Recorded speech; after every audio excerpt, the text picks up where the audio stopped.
Seguimos então com liberdade de opinião e agora nós vamos conversar com um comentarista político ao vivo, Caio Coppola. Oi, Caio, muito boa tarde para você. Boa tarde, Evandro. Boa tarde, espectador da CNN. E Caio, eu começo falando contigo sobre movimentações políticas. O governador de São Paulo, João Dória, se reuniu em um jantar ontem à noite com a cúpula do PSDB, né? Entre os assuntos estava o convite para dissidentes do Democratas, o DEM, integrarem o partido.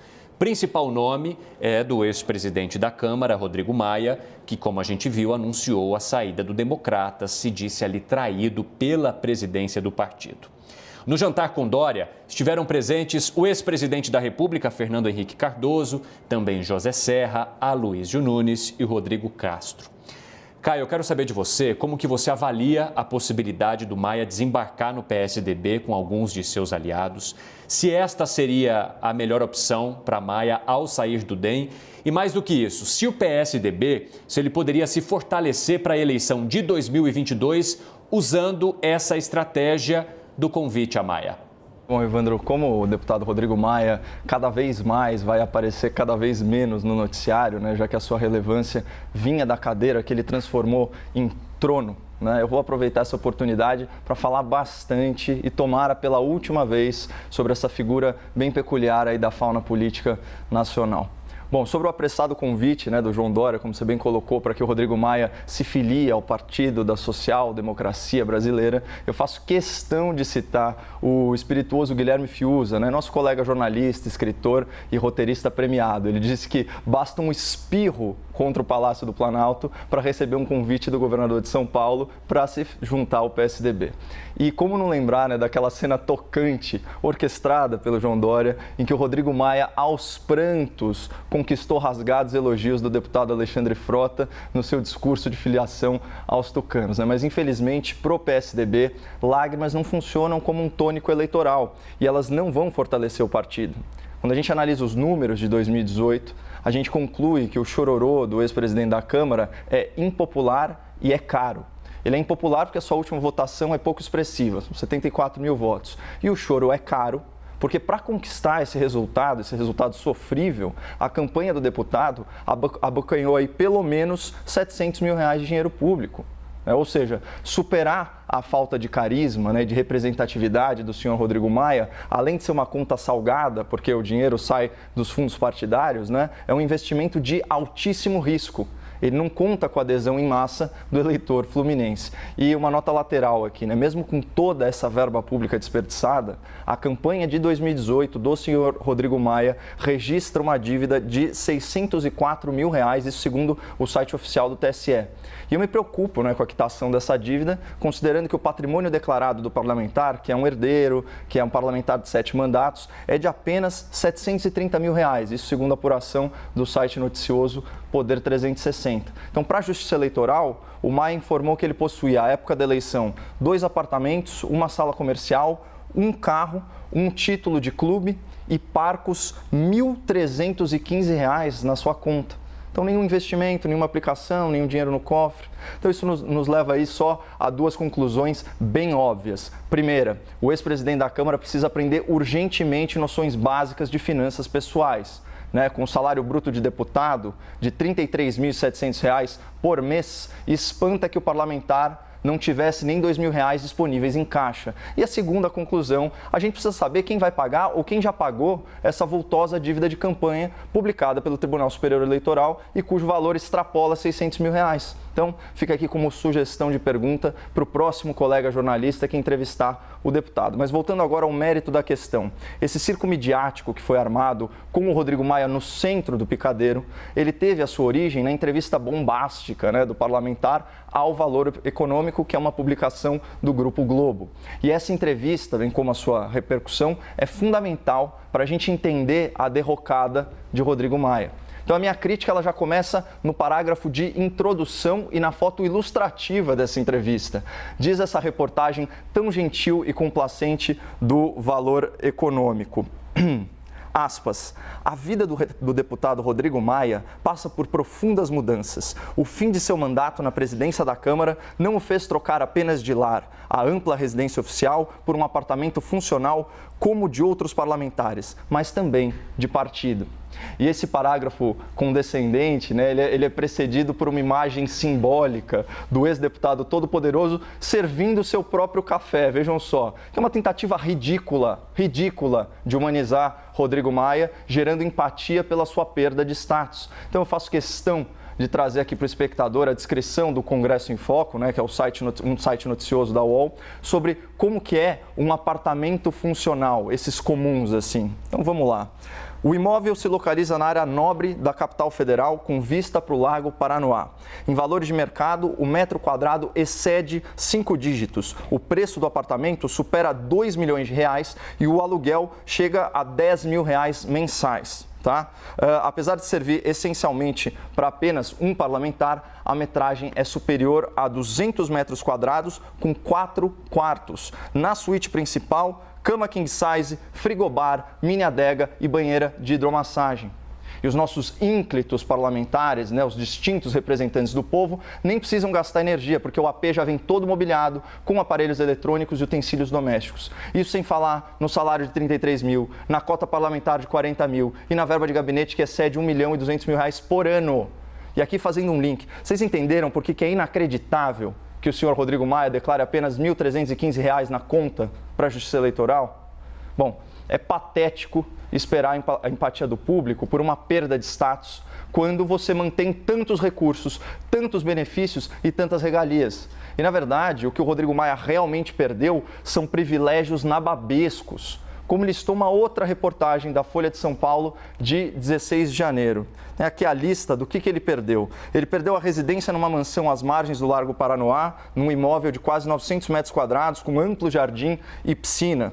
Né, perdeu segurança 24 horas da Polícia Legislativa, né, o que ajuda a fugir um pouco da sua própria impopularidade. Perdeu a nomeação extra de 46 servidores, isso é praticamente um exército particular de burocratas e de técnicos e também de apaniguados. Né? Perdeu o carro oficial com 2 motoristas à disposição em turnos distintos. E perdeu o avião da Força Aérea Brasileira, a FAB, que é a forma mais efetiva de não ser confrontado com o público pagador de impostos que viaja nos voos comerciais. Então, isso tudo não pertence mais ao cotidiano privilegiado do deputado Rodrigo Maia. Mas, né, evidenciando aí o ridículo da introdução e da foto da matéria do Valor, vamos continuar seguindo aí com os trechos da polêmica entrevista. Olha o que ele disse. Hoje posso dizer que sou oposição ao presidente Bolsonaro. Quando era presidente da Câmara, não podia dizer. Isso é uma confissão tardia, da forma parcial, partidária, né, com que Rodrigo Maia conduziu a Câmara Federal nos últimos anos. E não tem problema nenhum em atuar como oposição ao governo. O problema é fazer isso de forma dissimulada, em detrimento do interesse público, em plena crise econômica e crise de saúde.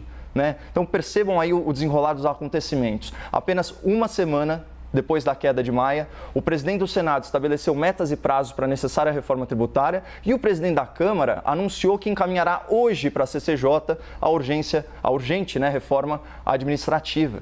Então, tudo isso estava atolado aí no pântano do gabinete do senhor Rodrigo Maia, que monopolizava aí os voláteis holofotes da imprensa militante e conduzia os trabalhos de forma autoritária, sem previsibilidade quanto à pauta, previsibilidade quanto às relatorias, previsibilidade quanto às votações.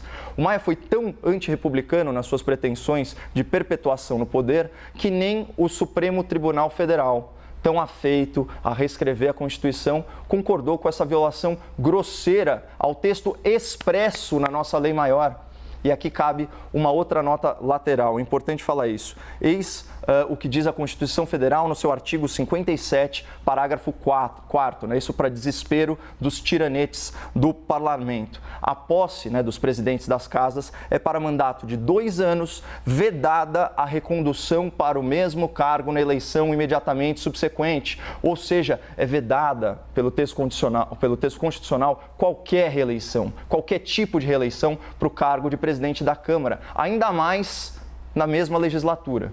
Mesmo assim, 4 ministros do Supremo, com evidente vocação autoritária, votaram contra a lei expressa na Constituição e a favor da reeleição, beneficiando o senhor Rodrigo Maia. Aqui eu vou fazer uma pausa dramática para o espectador adivinhar o nome dos 4 ministros do STF que votaram dessa forma. Já imaginaram? É isso aí. Dias Toffoli, Ricardo Lewandowski, Gilmar Mendes e Alexandre de Moraes. E a título de esclarecimento, o voto do neófito ministro Cássio Nunes, também inconstitucional, só beneficiava a candidatura do senador Davi Alcolumbre. Mas voltando à entrevista, mais aspas aqui para o Rodrigo Maia. O DEM decidiu majoritariamente por um caminho, voltando a ser de direita ou extrema-direita, que é ser um aliado do Bolsonaro. Essa parte é fundamental, porque aqui tem 3 mentiras escandalosas. Primeiro, o Democratas tem agenda própria, não integra a base de apoio ao presidente da República. Tanto que, mesmo ocupando até pouco tempo o Ministério da Saúde, a Secretaria-Geral e ainda o Ministério da Agricultura, Ministério da Cidadania e diversas posições de liderança no Congresso, ainda se aliava com João Dória em São Paulo e nunca repreendeu o ex-ministro Mandetta e o próprio Rodrigo Maia pela sua oposição sistemática e não propositiva ao governo federal. Segunda mentira, ser aliado de Bolsonaro não te faz uma pessoa de direita, te faz apenas um bolsonarista de turno.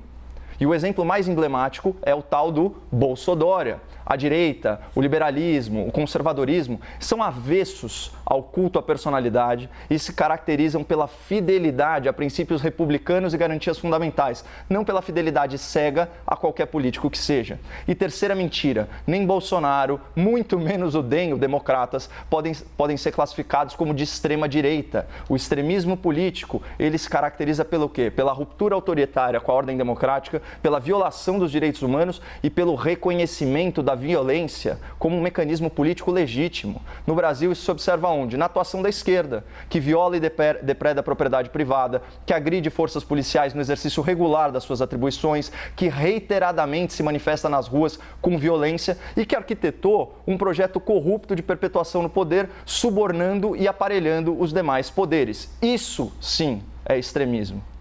E a propósito, foi essa esquerda tóxica, marcada aí pela chaga da corrupção, que acabou se associando com o Rodrigo Maia. Isso na ânsia dele eleger o seu novo candidato à presidência na Câmara. Então, contrariando a sua própria biografia, o seu discurso, Maia se aliou ao PT, o Partido dos Trabalhadores, e também ao PCdoB, o Partido Comunista do Brasil, ao PDT, o Partido Democrático Trabalhista, e ao PSB, o Partido Socialista Brasileiro. Todos esses partidos, pelo menos atualmente, são contrários à agenda liberal chancelada nas urnas pelas eleições de 2018. São contra a reforma previdenciária, são contra a reforma administrativa, contra a modernização trabalhista e contra as privatizações. E sobre essa constrangedora contradição entre o discurso liberal e a associação política com a esquerda, aqui então eu cito outra frase da entrevista de Rodrigo Maia ao Valor. Ele disse o seguinte: falta caráter, Você falar uma coisa na frente e operar de outra forma, falta caráter. Mas, de fato, há pontos aí de contato entre as agendas de Rodrigo Maia e da esquerda brasileira. Sob a sua presidência na Câmara, o Congresso dificultou a prisão preventiva, tirou a liberdade de negociação para o Ministério Público nas delações premiadas, aprovou a lei de abuso de autoridade, criou o juiz de garantias e engavetou a tipificação do Caixa 2 como crime. Então, uma legislação penal que privilegia o criminoso ao invés de proteger as suas vítimas, a sociedade que é obediente à lei. Então, todo esse retrocesso foi apoiado pelo Bloco da Esquerda, que votou favoravelmente aos respectivos projetos. Então, assim, unindo um perfil autoritário, como a gente já disse, com uma recente simpatia pela esquerda radical, o Rodrigo Maia ele se perdeu e perdeu o apoio político, não apenas na Câmara, mas no seu próprio partido. E é isso que se extrai das falas dos seus pares, dos seus colegas do Democratas. Então, aqui de novo, aspas, para o ACM Neto, que é presidente do DEM e amigo de décadas de Rodrigo Maia. Isso foi em entrevista exclusiva aqui para a CNN. As palavras de Maia, aspas, demonstram uma atitude de absoluta ingratidão. Lamento que ele esteja saindo tão pequeno da presidência da Câmara. Está dando uma clara demonstração de que não sabe perder e tem apego ao poder. Então, bem menos cerimonioso foi o governador de Goiás, também do DEM, Ronaldo Caiado. Ele disse o seguinte: Maia sofre da síndrome de ansiedade de poder, está desequilibrado, deveria ser internado. Lembrando que o Dr. Caiado é médico, portanto, um conhecedor das patologias humanas, entre elas aquelas de natureza psiquiátrica. Mas, enfim, diante de críticas tão severas, diante da constatação do momento político do Brasil, com uma população avessa ao radicalismo da esquerda, fica fácil de responder se a melhor opção para Maia é sair do DEM. Na verdade, a melhor opção, a melhor solução para o DEM é a saída de Maia. que estava constrangendo um partido independente a atuar na oposição, estava fazendo alianças injustificáveis com a esquerda e, mais importante, não estava fazendo andar os projetos e as reformas fundamentais para o desenvolvimento do Brasil. Vamos lembrar que o DEM, o Democratas, cresceu muito nas eleições municipais de 2020, ao contrário, por exemplo, do PSDB, que encolheu substancialmente, assim também como seu primo mais radical, o Partido dos Trabalhadores. Portanto, se a gente considerar a trajetória descendente do Rodrigo Maia, é muito coerente que ele escolha mesmo um partido que, assim como ele, está desgastado e está perdendo espaço. Este é o Liberdade de Opinião. Como o próprio nome diz, Caio? Você utilizou a sua liberdade para se estender neste assunto e o nosso tempo, então, acabou. Muito obrigado, boa semana. Muito obrigado, foi um prazer. Até a próxima.